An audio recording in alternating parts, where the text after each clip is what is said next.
Hello student, welcome to my new classes. आज की class में हम पढ़ेंगे क्लास 10 के चैप्टर 1 वास्तविक संख्या रियल नंबर के बारे में। रियल नंबर में सबसे पहले हम जानेंगे अभाज्य संख्या प्राइम नंबर के बारे में। वह संख्या जो केवल एक और स्वयं से विभाजित हो अभाज्य संख्या कहलाती है। वह संख्या जो केवल एक और स्वयं से विभाजित हो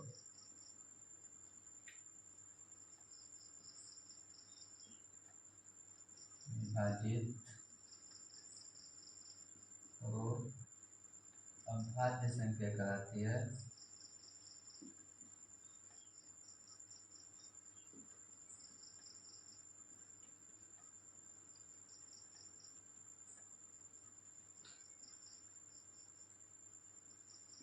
जैसे 2, 3, 5, 7, 11, 13, 17, 19 यानी ये जितनी भी संख्या है केवल स्वयं और एक से विभाजित है, इसको कहते हैं अभाज्य संख्या प्राइम नंबर।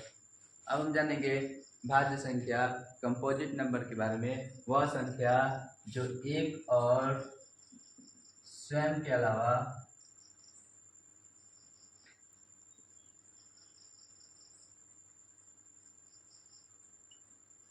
अन्य संख्या से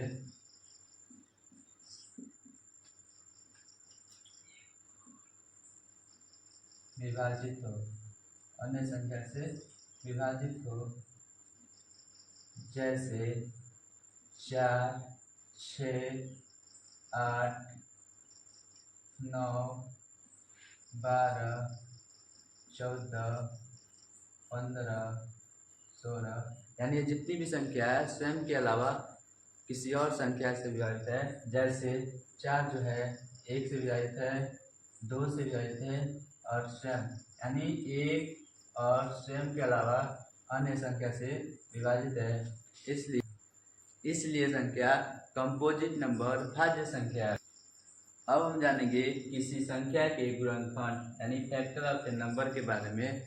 यानी वह संख्या जो किसी संख्या को पूर्णतः विभाजित कर दे उस संख्या की गुणनफल कहलाती है। जैसे 20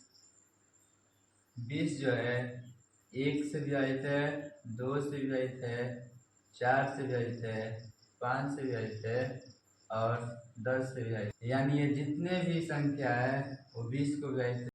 तो आइए शुरू करते हैं। क्वेश्चन नंबर 1 है निम्नलिखित संख्याओं के अभाज्य गुणनखंड के गुणनफल के रूप में व्यक्त करना है, यानी प्राइम फैक्टराइजेशन करना है। प्राइम फैक्टराइजेशन के लिए सबसे पहले ऐसे नीचे रेखा खींचेंगे, फिर इधर, फिर यहाँ पे क्वेश्चन नंबर 1 है उसको डाल देंगे 140। अब इसका करेंगे हम प्राइम फैक्टराइजेशन, यानी ऐसी संख्या से काटेंगे जो प्राइम नंबर। पहले 2 से कट जाए क्योंकि लास्ट टाइम में 0 है, यानी वंश के स्थान पर अगर 0 हो, 2 हो, 4 हो, 6 हो, 8 हो तो क्या है 2 से विभाजित है। तो 2 से काटेंगे 7 2 जा 14 और फिर 0 यानी 72 जा 140। फिर 0 है, फिर ये 2 बार में कट जाएगा। 3 2 जा 6 5 2 जा 10, फिर 35 यानी 5 से कट जाएगा, 7 बचे 35, फिर बचेगा 7 से कम 7। अतः 140 का गुणनखंड जो हो जाएगा 140 इक्वल टू 2 गुणे 2 गुणे 5 गुणे 7, यानी 2 का स्क्वायर गुणे 5 गुणे 7, यही जो होगा 2 का यही जो होगा 140 का गुणनखंड जो हमारा क्या होगा आंसर होगा, तो हमारा आंसर होगा। उसके बाद से लेते हैं दूसरी संख्या जो है 156। लास्ट में 6 आ रहा है यानी 2 से विभाजित है, तो 7 टू जा 14, 8 टू जा 16, फिर 2 से कट जाएगा, 3 दूना 6, 8 दूना 16,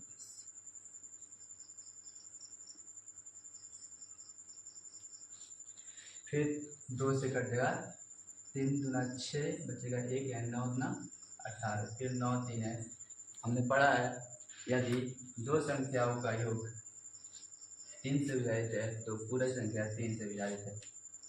तो यहाँ पे 9 3 बार है यानी 3 से विभाजित है, तो 3 से काट देंगे, 3 एकम 3, 3 तिया 9, फिर यहाँ पे 13 एकम 13, यानी अतः 156 का गुणनखंड जो होगा 156 बराबर हो जाएगा 2 गुणे 2 3 गुणे 13, यानी 2 का पावर 2 यानी 2 का स्क्वायर गुणे 3 गुणे 13, यही जो होगा 156 का अभाज्य गुणनखंड जो हमारा आंसर। आइए हम करते हैं इसमें से क्वेश्चन नंबर 3,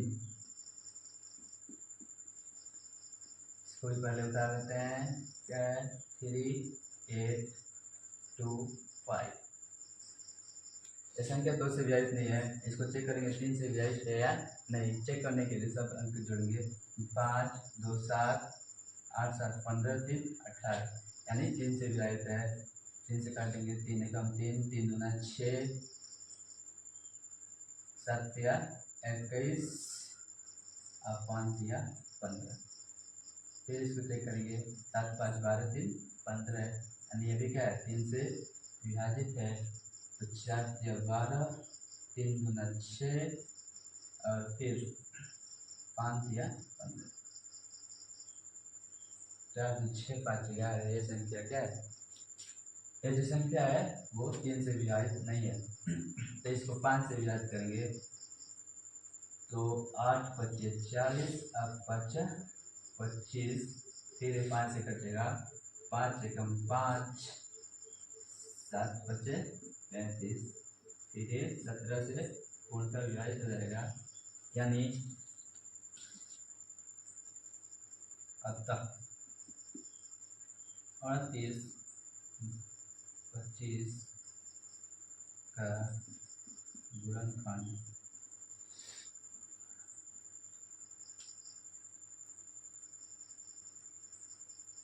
हो जाएगा 3 गुणे 3 गुणे 5 गुणे 5 गुणे 17, यानी 3 का स्क्वायर गुणे 5 का स्क्वायर गुणे 17, यही क्या होगा 38 25, यानी 38 और 25 का अभाज्य गुणन होगा जो हमारा आंसर होगा। हमने 3 क्वेश्चन को सॉल्व कर दिया, बाकी जो बचा है आप इसको सॉल्व कर लीजिएगा। आइए हम प्रश्नावली 1.1 के दूसरे क्वेश्चन पर चलते हैं। आई होप आपको ये समझ में आया होगा। आइए शुरू करते हैं क्वेश्चन नंबर 2। पूर्णांकों के निम्नलिखित युग्मों के एचसीएफ और एलसीएम ज्ञात कीजिए तथा इसकी जांच कीजिए कि दो संख्याओं का गुणनफल बराबर एचसीएफ गुणे एलसीएम है। सबसे पहले इन दोनों संख्या का एचसीएफ और एलसीएम ज्ञात करना है, फिर इसकी जांच करनी है, यानी दोनों संख्या का गुणनफल बराबर एचसीएफ गुणे एलसीएम है। ठीक है, सबसे पहले हम इसका प्राइम फैक्टराइजेशन कर लेते हैं, गुणनफल निकाल देते हैं। पहले निकालेंगे 26 यानी 26 का, फिर 91 का, फिर इसका एचसीएफ और एलसीएम निकालेंगे। सबसे पहले 26 का 2 बार में कट जाएगा, यानी 13 दूना 26, फिर 13 से एक बार में 13 कम 13, फिर 7 बार में 13 सत्ते 91, फिर 13 बार में 13 कम 13, अतः 26 बराबर हो जाएगा 2 गुणे 13 और 91 बराबर हो जाएगा 7 गुणे 13। एचसीएफ ज्ञात करने के लिए सबसे पहले हम कॉमन लेते हैं, यानी कॉमन जो है इसमें 13, कॉमन जो है 13 और एचसीएफ हो जाएगा 13। एचसीएफ ये क्या होगा 13। फिर एलसीएम निकालने के लिए 2 है 7, क्या है 2 गुणे 7। अब फिर जो कॉमन किए हैं उसको एक बार, एलसीएम में जो कॉमन किया है उसको एक बार लिखते हैं, यानी 13। फिर इसको गुणा करेंगे 7 गुना 14, 14 गुणा 13 यानी 182, 182। अब इसको जांच करना है, यहाँ पे कर देते हैं इसको जांच। जांच में क्या बोला है, दो संख्याओं को गुणनफल, यानी पहली संख्या गुणे दूसरी संख्या बराबर एचसीएफ गुणे एलसीएम, एचसीएफ गुणे एलसीएम। तो पहली संख्या इसमें है 26 यानी 26, इसको उतार लेते हैं। फिर दूसरी संख्या है 91, इसे भी उतार लेते हैं। और फिर एचसीएफ निकला है 13, एचसीएफ क्या निकला है 13। फिर एलसीएम निकला है 182, 182। मेरी मैथ थोड़ी वीक है तो इसके लिए हम गुणा कर लेते हैं, यानी 91 गुणे 26, 6 कम 6, 9 छके 54, 2 एकम 2, 9 एकम 9, 2 एकम 2, 9 दुना 18, 6 4 2 6 8 5 13 के 3, 1 अधिक 2 यानी 23 छाछ 23 छाछ। इसको उतार लेते हैं 23 छाछ। इसको भी गुणा करेंगे, कहीं ना कहीं इसका भी यही आएगा। आइए गुणा करके देख लेते हैं। 182 इंटू 13, 3 जो 6, 8 जो 24, से 2 ने 3 कम 3 2 5, फिर 2 कम 2 8 कम 8, 6 4 2 6 8 5 13 के 3, फिर 1 1 2 यानी इसका भी आया 23। यानी हमने जांच कर लिया तो क्या होता है बराबर होता है, यानी पहली संख्या गुणे दूसरी संख्या बराबर होता है एचसीएफ गुणे एलसीएम। आई होप आपको ये पूरी समझ में आ गई होगी। चलते हैं हम दूसरे क्वेश्चन की ओर। तब तक के लिए आप ये दोनों क्वेश्चन अपने आप हल कर लीजिएगा।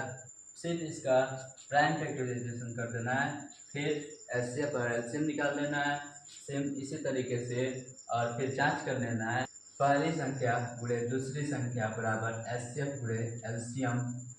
बाकी सब आप समझदार हैं, इसको कर लीजिएगा। अब चलते हैं इसके अगले क्वेश्चन की ओर। आइए शुरू करते हैं। क्वेश्चन नंबर 3, अभाज्य गुणनखंड विधि द्वारा निम्नलिखित पूर्णांकों के एचसीएफ और एलसीएम ज्ञात कीजिए। इसमें भी एचसीएफ और एलसीएम ज्ञात करना है, ये भी क्वेश्चन सेम है। तो आइए एक क्वेश्चन इसका भी कर लेते हैं। पहला दिया है 12, 15 और 21 का अभाज्य गुणनखंड विधि द्वारा एचसीएफ और एलसीएम ज्ञात करना है।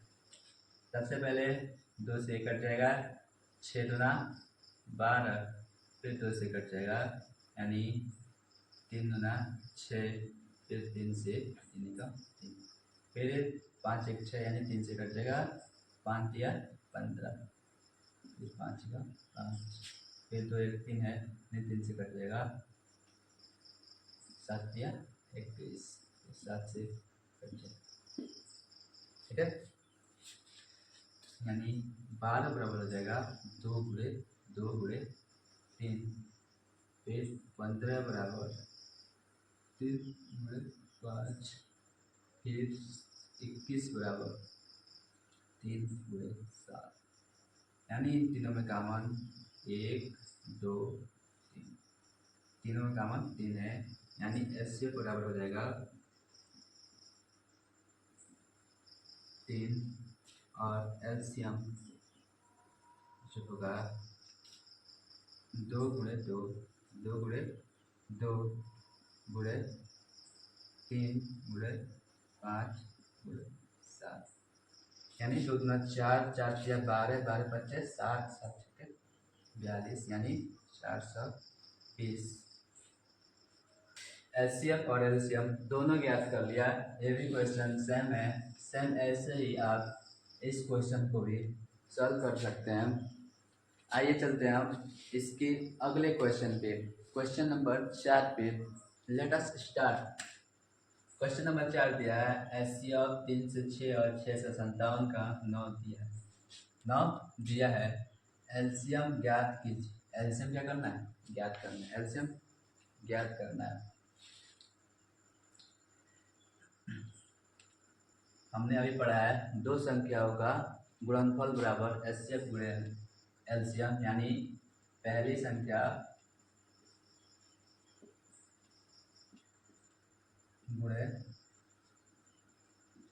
दूसरी संख्या बराबर एचसीएफ गुणे एलसीएम। इसमें पहली संख्या 3 से 6, 3 से 6 गुणे दूसरी संख्या है 657, 657 एचसीएफ दे दिया है। एचसीएफ दे दिया है 9, क्या दिया है? 9 गुणे एलसीएम।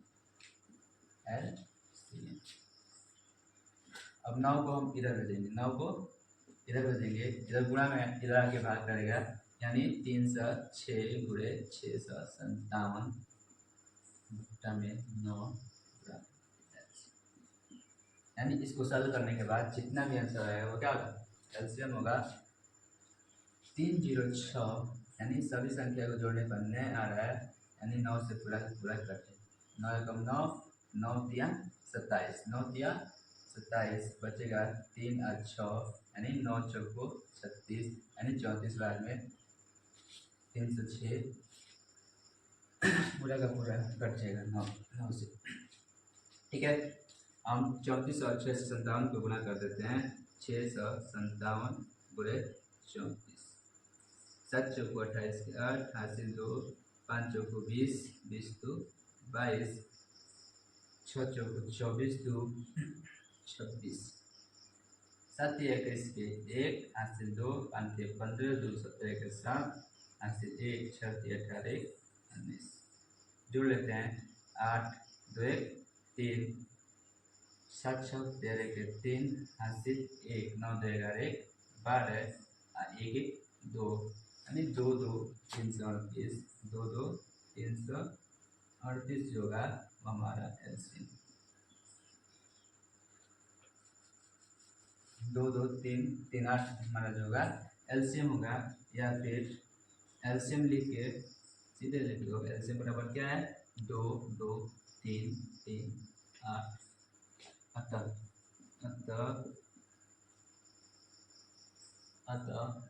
3 से 6 और 6 57 का एलसीएम जो है वो होगा 2 22 308। ये हमारे काम। आई होप आपको ये पूरा समझ में आ गया होगा। चलिए इसके अगले क्वेश्चन को सॉल्व करते हैं। आइए इसे भी सॉल्व कर लेते हैं। क्वेश्चन नंबर 5, जांच कीजिए कि क्या किसी प्राकृत संख्या n के लिए संख्या 6n अंक 0 पर समाप्त हो सकती है। पता करना है कि 6n जो है संख्या 0 पर समाप्त हो सकती है। यह क्वेश्चन एक लॉजिकल क्वेश्चन है, इसको लिख कर सॉल्व करते हैं। तो आइए सॉल्व करते हैं। यदि 6n 0 पर समाप्त होना चाहती है तो यह 5 से विभाज्य होना चाहिए। 5 से विभाज्य होना चाहिए, अर्थात इसके गुणनखंड में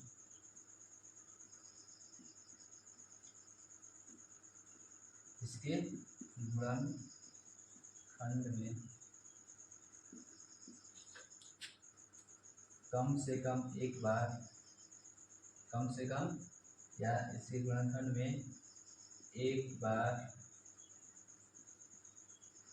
5 आना चाहिए।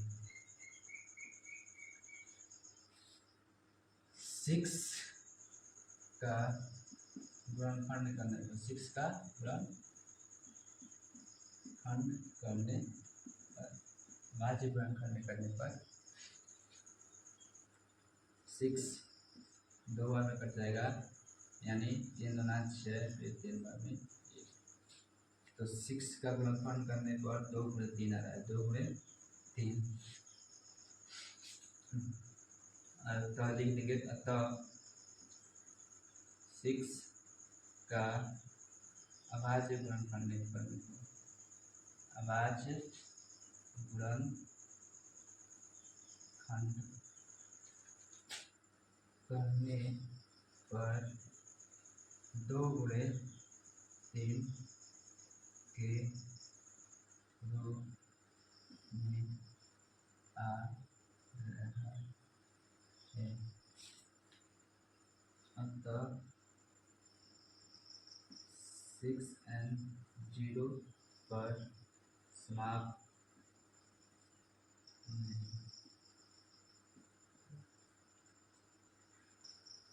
आइए इसे समझते हैं। यदि 6 and 0 पर समाप्त होने चाहती है तो कम से कम उसके अभाज्य गुणनखंड में 5 आना चाहिए। यहाँ पर 6 का अभाज्य गुणनखंड किए हैं, यानी तो 2 गुणे 3 के रूप में आया है, 2 गुणे 3 के रूप में आया है। अतः इसमें 5 अभाज्य गुणनखंड के रूप में नहीं आया है, अतः यह संख्या 0 पर समाप्त नहीं होगी। आई होप आपको ये समझ में आ गया होगा। आइए इसका अगले वाला क्वेश्चन हम सॉल्व करते हैं। क्वेश्चन नंबर 6 दिया है, व्याख्या कीजिए कि 7 गुणे 11 गुणे 13 प्लस 13 और 7 गुणे 6 गुणे 5 गुणे 4 गुणे 3 गुणे 2 गुणे 1 प्लस 5 भाज्य संख्या क्यों है? भाज्य संख्या क्यों है? तो आइए इसको सॉल्व करते हैं। क्वेश्चन में दे दिया गया कि ये भाज्य संख्या है, लेकिन क्यों है इसका पता लगाना है। इसमें दिया है पहला 7 गुणे 11 गुणे 13 प्लस 13 बराबर हो जाएगा 1177 गुणे 13 यानी 1001। 101 प्लस 13 यानी हो जाएगा 1014 का प्राइम फैक्टराइजेशन करेंगे तो होगा 2 से कट जाएगा, यानी 5 दूना 10 और 0 7, 7 दूना 14, फिर आ रहा है 5 और 7, 5 और 7, 7 5 12, यानी 3 से कट जाएगा, 3 एकम 3 बचेगा 2, फिर 0 6 3 18, फिर 2 17, 2 और 7 बचेगा, यानी 9 3 27, 9 3 27। अब हम जानते हैं 1 6 9 13 का स्क्वायर है, यानी ये सीधे 13 से कटेगा। 13 से काट दीजिए इसको, 13 13 हम 169, फिर 13 से, यानी इसका 1004 का हो रहा है गुणनखंड 2 गुणे 3 गुणे 13 गुणे 13। अतः यह संख्या जो है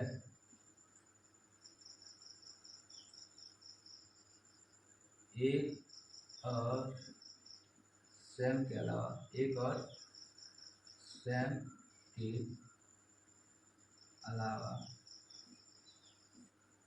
दूसरी संख्या से विभाजित है, दूसरी संख्याओं से विभाजित है।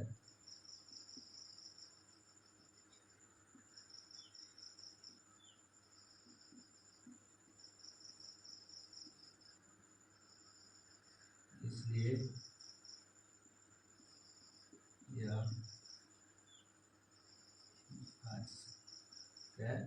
अभाज्य संख्या। ठीक है, इसको मिटा देते हैं। फिर दिया है 7 गुणे 6, 7 गुणे 6 लिख लेते हैं इसको। 7 गुणे 6 गुणे 5 गुणे 4 गुणे 3 गुणे 2 गुणे 1 प्लस 5। इसमें 5 2 है, 5 2 है, 5 को काउंट कर लेते हैं 5। फिर 7 गुणे 6 गुणे 1 गुणे 4 गुणे 3 गुणे 2 गुणे 1 प्लस 1 यानी हो जाएगा 7 गुणे 6 यानी 42 यानी 42। 42 गुणे 4 गुणे 4 दिया 12, 4 दिया 12 गुणे 24, 42 गुणे 24 प्लस 1। इसको गुणा कर देंगे यानी यहाँ पे कर लेते हैं 42 गुणे 24, 7 9 8 4 24 16 4 4 8 6 4 10 के 0 8 1 9 1 10 के प्लस 1 यानी 5 गुणे 108 गुणे 8 प्लस 1 प्लस यानी हो जाएगा 5 गुणे 1008 1009 1009। सबसे पहले इनको गुणा कर देते हैं, उनको गुणा कर लेते हैं। पता चलेगा किसका अभाज्य गुणनफल में, यानी 9 बचे 45 के 5, 9 बचे 45 के 5, फिर 5 0 है तो 0 5 फिर 0 5 5 यानी 5045 से गुणनफल होगा 5 गुणे 1 1 0 9। यानी यह संख्या 1 और स्वयं के अलावा, अतः यह संख्या 1 और स्वयं के अलावा अन्य संख्या 5 से विभाजित है, इसलिए यह भाज्य संख्या है। आई होप आपको ये समझ में आया होगा। इसके पहले यानी इस चैप्टर को शुरू करने से पहले ही हमने बात किया है अभाज्य और अभाज्य संख्या किसे कहते हैं। इसी के आधार पर हमने इसे सॉल्व कर दिया है। आइए इसके अगले क्वेश्चन यानी इसके आगे वाले क्वेश्चन को सॉल्व करते हैं। आई होप आपको ये क्वेश्चन समझ में आया होगा। प्रश्नावली 1.1 का सबसे लास्ट क्वेश्चन नंबर 7 दिया है। किसी खेल के मैदान के चारों ओर एक वृत्ताकार पथ कहाँ? खेल के मैदान के चारों।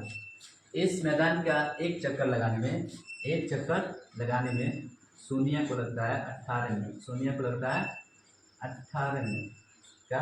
18 मिनट। जबकि इसी मैदान का एक चक्कर लगाने में रवि को 12 मिनट लगते हैं। रवि को 12 मिनट लगते हैं। मान लीजिए कि वे दोनों एक ही स्थान से चल रहे हैं। दोनों क्या कर रहे हैं? एक ही स्थान से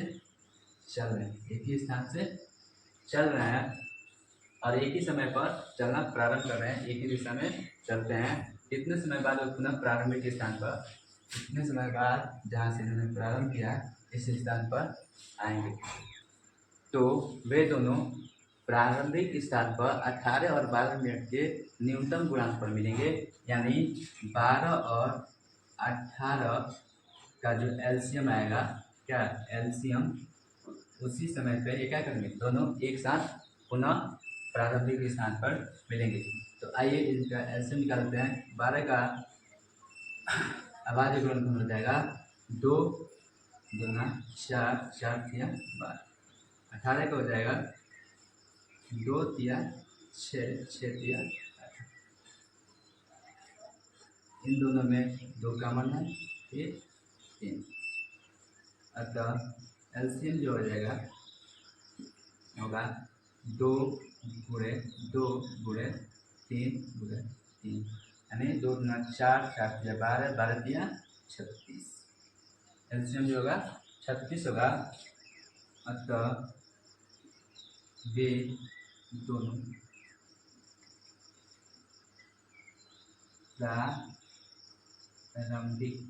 प्रारंभिक स्थान पर पुनः 36 मिनट बाद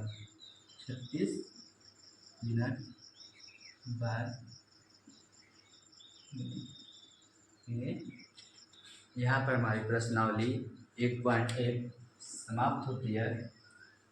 अब हम मिलेंगे अगली क्लासेस में। आई होप आपको ये क्लास अच्छा लगा होगा। जैसा कि ये मेरी पहली क्लास थी तो इसमें नर्वसनेस ज़्यादा था। हम अगली क्लास में और भी इसको इंटरेस्टिंग बनाने की कोशिश करेंगे। तो चलिए मिलते हैं अगली क्लास में 1.2 के साथ।